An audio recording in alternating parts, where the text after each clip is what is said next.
നമസ്തേ. വേദപുഷ്പം സീരീസിലേക്ക് എല്ലാവർക്കും ഒരിക്കൽ കൂടി സുസ്വാഗതം. പലരുടെയും അഭ്യർത്ഥന മാനിച്ച് ഇന്നു മുതൽ പഠിപ്പിക്കുന്നത് പുരുഷസൂക്തമാണ്. പുരുഷസൂക്തം എന്ന് പറയുന്ന യജുർവേദത്തിലെ 31-ാമത്തെ അധ്യായമാണ്. അതുപോലെ ഋഗ്വേദത്തിലെ 10-ാം മണ്ഡലത്തിലെ 90-ാമത്തെ സൂക്തവും അഥർവവേദത്തിലെ 19-ാം കാണ്ഡത്തിലെ 6-ാം സൂക്തവും പുരുഷസൂക്തം തന്നെയാണ്. എന്നാൽ ചെറിയൊരു വ്യത്യാസമുണ്ട്. ഈ യജുർവേദത്തിലെ പുരുഷസൂക്തത്തിൽ നിന്ന് 6 മന്ത്രങ്ങൾ കുറവായിട്ടാണ് ഋഗ്വേദത്തിലും അഥർവവേദത്തിലുമുള്ള പുരുഷസൂക്തത്തിൽ കാണുന്നത്. അതേപോലെ ക്രമത്തിലും പാഠത്തിലും ചെറിയ ചെറിയ വ്യത്യാസങ്ങളും നമുക്ക് ഇടയ്ക്കിടയ്ക്ക് കാണാം എന്നുള്ളത് പ്രത്യേകം എടുത്തു പറയേണ്ട ഒരു കാര്യമാണ്. ചില സ്ഥലങ്ങളിലുള്ള പാഠവ്യത്യാസം ഞാൻ പറയാം, അല്ലാതെ പോകുന്നത് പരമാവധി പറഞ്ഞുകൊണ്ട് നമുക്ക് മുന്നോട്ട് പോവാം. അപ്പം ഇവിടെ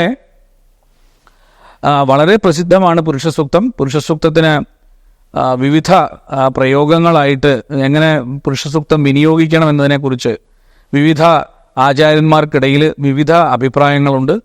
വിവിധ രീതിയിൽ അത് ഉപയോഗിക്കുന്നുമുണ്ട്.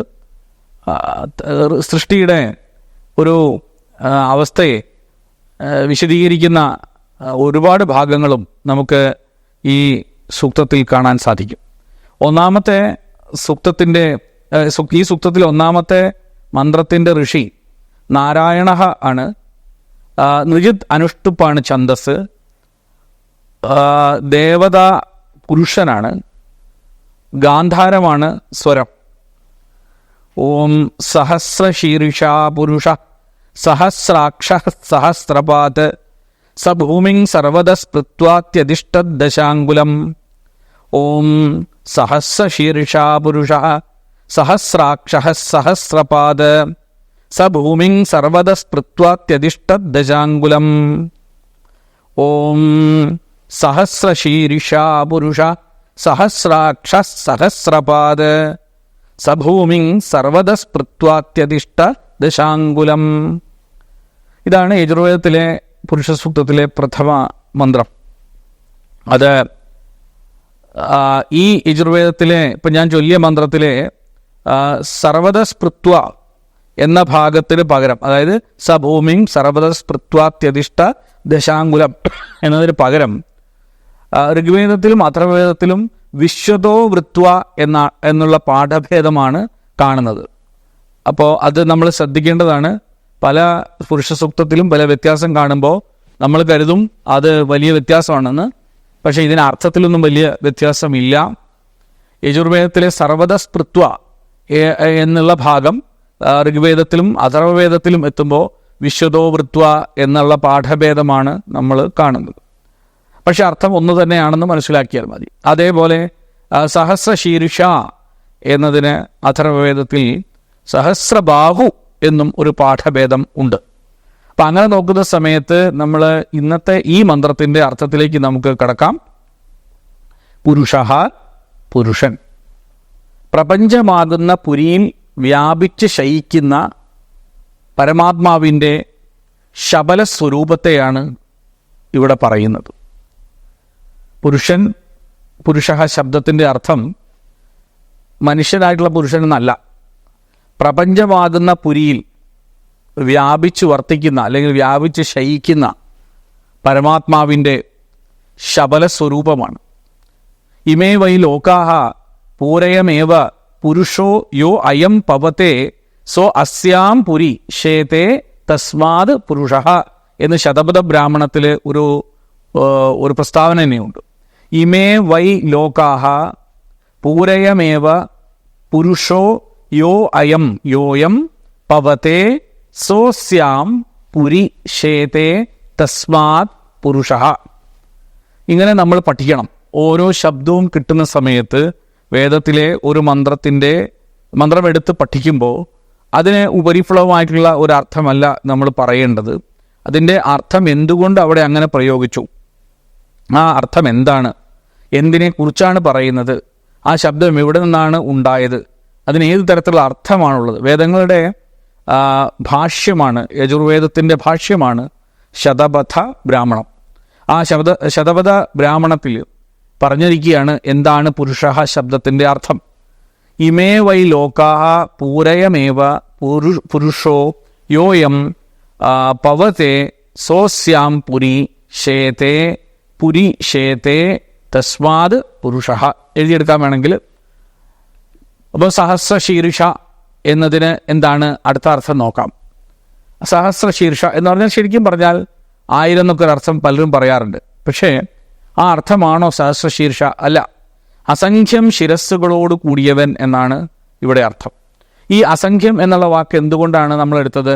സഹസ്രം എന്നതിന് അസംഖ്യം, സർവം വൈ സഹസ്രം എന്നൊരർത്ഥം ശതപഥ ബ്രാഹ്മണത്തിൽ പറയുന്നുണ്ട്. സർവം വൈ സഹസ്രം, അസംഖ്യം എന്ന അർത്ഥത്തിലാണ് സഹസ്രം എന്നുള്ള വാക്കിന് നമ്മൾ അർത്ഥമെടുക്കുന്നത്. അല്ലാണ്ട് 1000 എന്ന അർത്ഥമല്ല. അത് എന്തുകൊണ്ടാണ് അങ്ങനെ എടുക്കുന്നത്?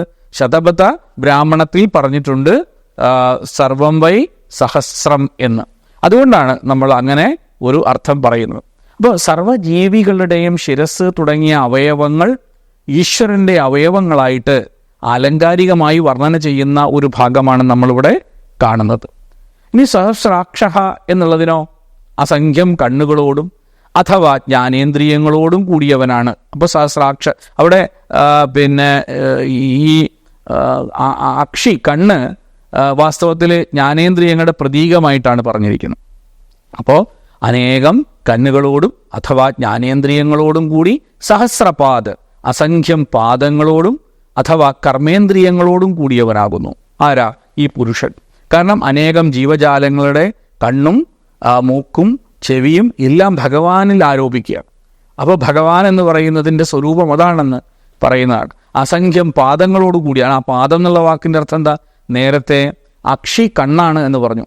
കണ്ണ് ജ്ഞാനേന്ദ്രിയങ്ങളുടെ പ്രതീകമായിട്ട് എടുത്തു പറഞ്ഞതാണെങ്കിൽ ഇവിടെ പാദങ്ങൾ കർമ്മേന്ദ്രിയങ്ങളുടെ പ്രതീകമായിട്ട് എടുത്തതാണ്.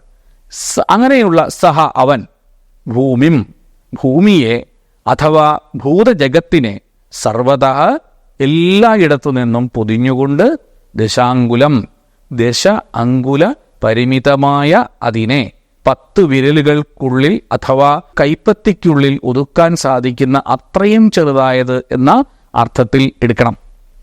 ദശാങ്കുലം. അപ്പോൾ ഇതിനെ അങ്കുല പരിമിതമായ, ദശാങ്കുലം എന്നുള്ള വാക്ക് ഉപയോഗിച്ച് എന്തിനാണെന്ന് പറഞ്ഞു. അങ്കുല പരിമിതമായ അതിന് 10 വിരലുകൾക്കുള്ളിൽ അഥവാ ഈ കൈപ്പത്തിക്കുള്ളിൽ നമുക്ക് ഒതുക്കാൻ സാധിക്കുക അത്രയും ചെറുതാണ് അത് എന്നർത്ഥം. അതിഷ്ഠത്. അപ്പോൾ അതടുത്തത് എന്താണ്? അതിഷ്ഠത്. വർത്തിച്ച് നിൽക്കുന്നു എന്ന് പറയാം. ആ ശബള ബ്രഹ്മത്തെക്കുറിച്ചാണ് അവിടെ വളരെ വ്യക്തമായി പറഞ്ഞത്.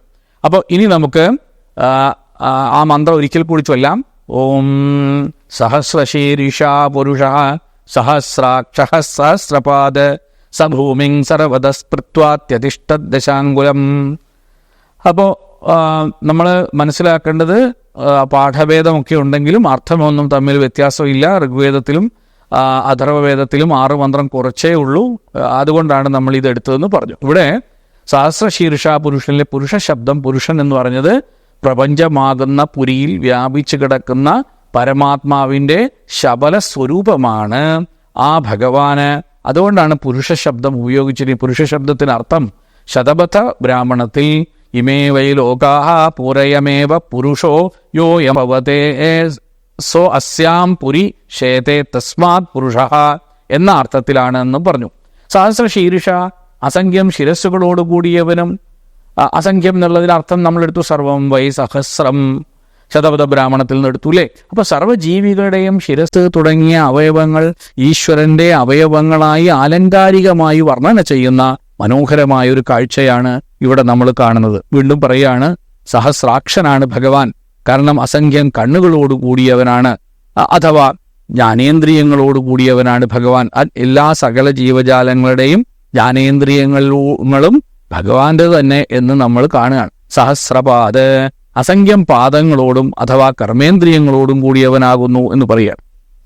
കൂടാതെ അവൻ, ആ പുരുഷൻ, ഈ ഭൂമിയെ അഥവാ ഭൂതജഗത്തിനെ സർവത എല്ലായിടത്തു നിന്നും സ്പൃത്വാ പൊതിഞ്ഞുകൊണ്ട് ദശ അങ്കുല പരിമിതമായ അതിനെ 10 വിരലുകൾക്കുള്ളിൽ അഥവാ ഈ കൈപ്പത്തിക്കുള്ളിൽ ഒതുക്കാൻ സാധിക്കുന്ന അത്രയും ചെറുതായി